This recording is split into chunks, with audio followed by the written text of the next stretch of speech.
Okay, so I've got this material that I've created, and there's two versions of it that are applied to this mesh. Well, that will be. I've got my original bag material, and then I've got this bag material 2, which has the bumps on it. I want the bumps only applied in specific areas. So let's go ahead and change that. Let's do it. So I'll just do it in layout view. And what I'm going to do is I'm going to tab into edit mode. I'm going to push 1 on my keypad to get a full on front view. I am going to push A to select everything, and let's put bag mat 1 on it. Okay. So everything on this now is just that initial material. So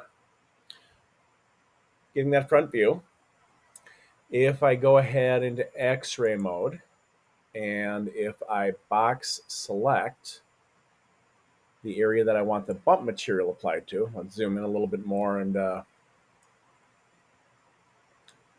a larger selection, shall we?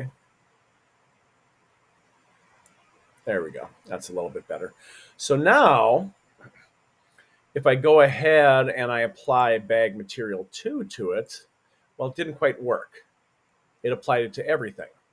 So what did I do wrong? Well, what I did wrong was I've got to create a second slot.